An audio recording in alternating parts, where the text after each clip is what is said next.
सो आज का जो कोट है वो कोट ही नहीं बल्कि एक दोहा है रहीम का। रहीम कहते हैं कि खैर खून खांसी खुशी बैर प्रीति मदपान रहीमन दाबे ना दबे जानत सकल जहां। इस दोहा में रहीम ने 7 चीज़ों का वर्णन किया है कि इनको दाबने से ये दबते नहीं हैं बल्कि ये और बाहर आ जाते हैं। पहली बात उन्होंने कही खैर, यानी कि खैरियत, आपकी तबीयत या फिर आपकी जो करंट सिचुएशन है वो कैसी है। वो आप मान लीजिए आपकी करंट सिचुएशन अच्छी नहीं है, लेकिन फिर भी आप अगर बेहतर दिखाने की कोशिश करोगे तो वो देखी जाएगी कि आप करंट सिचुएशन कैसी है। फिर हो जाती है खैर खून, यानी कि खून दबाने से दबती नहीं है। या फिर अगर कोई, आप इसको हम मेटाफोरिकली भी यूज़ कर सकते हैं कि किसी का साथ आपका फैमिली रिलेशन है तो बात दबता नहीं है, वो बात फिर सामने आ ही जाता है। फिर अगला है खांसी, यानी कि खांसी को आप ऐसे तो समझ ही सकते हैं जो जिनको खांसी हुई रहती है।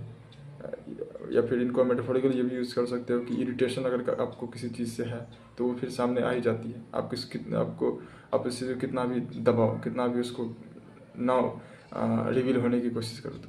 और फिर होते हैं खैर खून खांसी खुशी।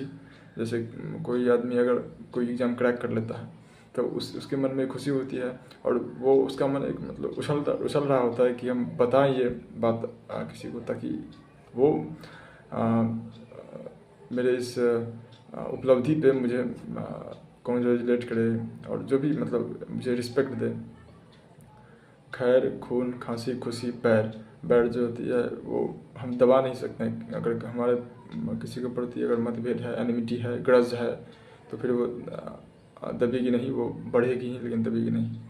और फिर प्रीति आती है, यानी प्रीति मतलब लव को दिखाया गया है। अगर किसी से आपको प्रेम हो तो फिर वो दबता नहीं, वो फिर सामने आ ही जाती है। और लास्ट में वो बता रहे हैं मदपान, यानी कि इंटॉक्सिकेशन और इंटेलिजेंस या फिर अल्कोहल कंजम्पशन जो एडिक्शन बन जाता है, वो इनको आप कितना भी दबाओ तो वो दबती नहीं है बल्कि वो और आगे हैं। जैसे सप्रेशन तो हुए नहीं है ना, एक कह सकते हो कि आप एक इसी से रिलेटेड मैंने एक लाइन सुनी हुई थी। इसी को जब एक्सप्लेन करने के लिए मैंने डीप सीख कहा तो वो लिखते हैं कि प्रिटेंस फेल्स ट्रथ प्रिवेल्स, यानी कि जो दिखावा है वो तो ख़त्म हो जाता है लेकिन जो सच है वो बाहर आ ही जाता है एक न एक दिन।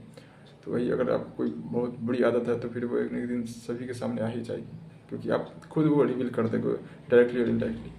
तो और फर्दर वो कहते हैं कि रहीमन दाबे ना दबे जानत सकल जहां, यानी कि ये 7 चीज़ें आप कितना भी दाब लो ये दबने वाला नहीं है, इससे एक दिन सामने आ ही जाता है। So that's all, thank you very much.